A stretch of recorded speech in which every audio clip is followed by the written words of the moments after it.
How to shop at a Korean grocery store from a basic dish Korean American. Veggies edition. These are items I frequently buy because they're cheaper, better quality, or unavailable at American grocery stores. Mushrooms. If you're a mushroom lover, you need to be buying your mushrooms at Asian grocery stores. I mean, the variety, the quality, the price, like it's a mushroom Sephora essentially. Bok choy. They're usually cheaper here and better quality. I would say even more than Costco. Okay, Korean people can eat mounds and mounds of this shit. This is soybean sprouts. It's different than bean sprouts. We put in everything from soups to stir fries. We make panchan with it. Highly recommend. The garlic section is awesome. Usually there's minced garlic and peeled garlic, all usually better quality and usually cheaper than I've seen at American grocery stores. Highly recommend if you don't like peeling garlic. If you're a tofu lover, you gotta check out the tofu section. Obviously there's tofu in American grocery stores, but the variety and the quality here is much better. Okay, green onions. Koreans put this shit on everything, and I will say it's usually better quality and more flavorful and cheaper than I've seen at other stores. I personally love gray squash. I think they're sweeter and they go better with everything. Highly recommend. If you love peppers, the variety is usually much better here, and the shishito peppers are much cheaper, as well as the Korean peppers are not as spicy and more crisp, and they go well with all the dishes that I make, salads, stir fries, etc. It wouldn't be a Korean grocery store without mounds of Napa cabbage and radish. Of course, we make kimchi with it. We put these in our soups. We make stir fry, whatever you name it. Always buy these when I'm there.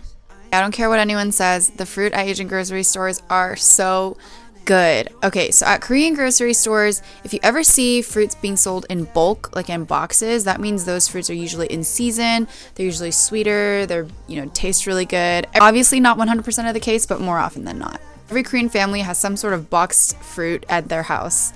And obviously they're going to carry Korean fruits like Korean pears, Korean melons, Korean grapes, all really good and some of my favorite fruits. Also, I've noticed Korean grocery stores have started carrying non-Korean fruits. These fruits are more native to tropical weather countries, and I've tried a lot of them in South Asia, Southeast Asia, or South America. And I still think the quality of some of the fruits here is better than what I find in American grocery stores, so it might be worth the shot if you're curious in trying.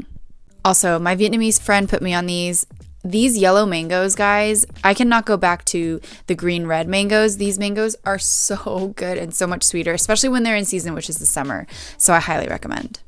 Meat edition. So I generally like to buy pork and beef cuts that I can't really find at American grocery stores to make, a lot of the Korean dishes. For instance, for hot pot night, they have a package of just sliced beef made for hot pot or shabu shabu, and that's what we use to have hot pot night. Also, we like to keep a package of this frozen sliced beef. It's perfect just to pan fry sometimes and eat over rice and veggies.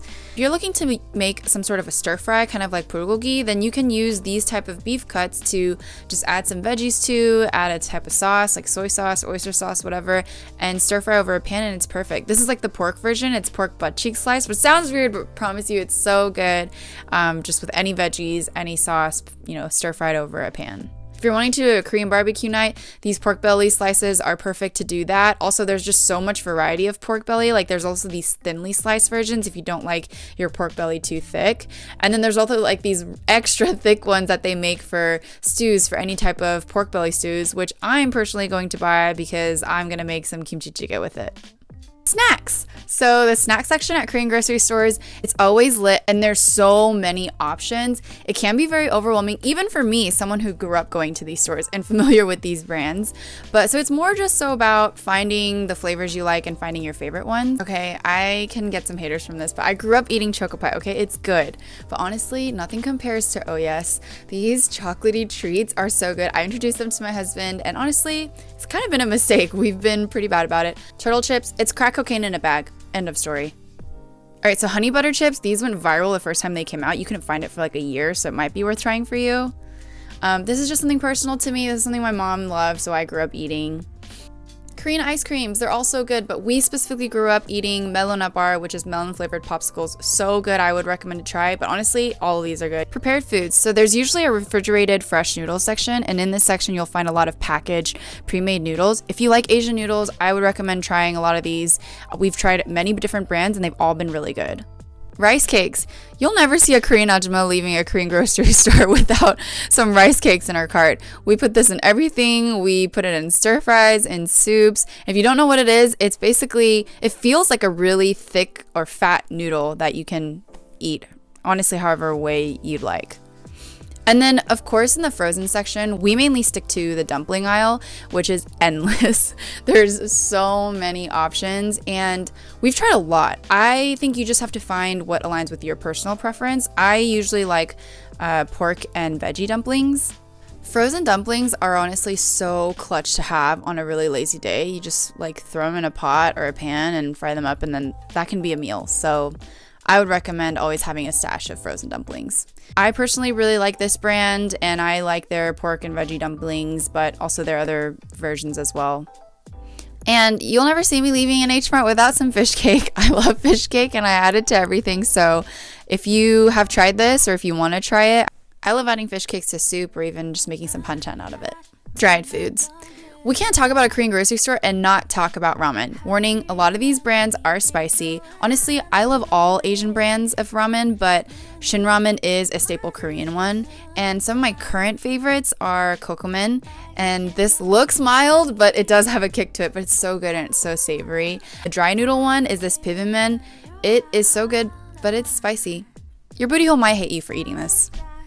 And then dried seaweed. So a staple Korean dish, which is also a birthday meal, is seaweed soup. So I like to have some dried seaweed around. And then there's a whole aisle dedicated to seaweed. So if you like seaweed, by all means, I would invite you to explore this aisle. Furikake, for those of you that don't know what this is, it's a rice seasoning with a base of dried seaweed. And it's really good. It's just a really easy and simple way to just add some flavor to your rice. All right, you guys want to know why you'll never see an Asian person buy rice from an American grocery store? It's because we buy our rice in bulk, okay? We eat too much of it. Like, I grew up only knowing this type of rice. And guys, look at the variety, look at the options. And just for reference, I'm holding one of the smaller bags, okay? And it's basically like a little child. If you eat a lot of rice, it might be worth your money to buy it in bulk. Sauces. So American grocery stores have gotten a lot better at carrying Asian sauces. However, they can't really compete with the variety, the price, and the size of the sauces here, which is why I end up buying my Asian sauces mostly at Korean grocery stores. Asian families will buy larger volumes of Asian sauces. And I mean, look at this soy sauce. Like, it's huge, and this is actually the one I usually get. This is a Korean cooking wine that I love to use. I feel like it's the most effective in getting rid of the gaminess of a lot of seafood and meats. I don't know the exact reason, but Korean families always buy their sesame oils in these tin cans, and I use these as well. And we use a lot of sesame oil, so that's what I get. The other thing I usually get at Asian grocery stores is rice vinegar, and again, we use a lot of rice vinegar, so I like this brand. Kewpie mayo is usually cheaper at Asian grocery stores, and then they also carry a lot of non-Korean sauces. So this is a Vietnamese fish sauce, which I believe is one of the best fish sauces out there, so I'd recommend. Koreans love their paste. Okay, so this red one is the spicy chili pepper one. It's the gochujang, which you can use if you like spicy Asian sauces. And I usually just get whatever is cheapest, to be honest with you. Now, this green one is the one that's called samjang that we eat at Korean barbecue, where you dip your meat and your veggies in. I know all non-Koreans love this sauce, so this is where you get it. The hot and ready food section. I never leave without checking out this section because I don't know, sometimes I don't know what I'm craving. You'll find anything from fish to fried squid, fried chicken, noodles, and honestly the quality is pretty good. I like to buy this overpriced steamed corn because it's so good and it's so sweet. This is my mother-in-law's fault. She put me on these. If you like Korean panchan, this section is definitely worth checking out.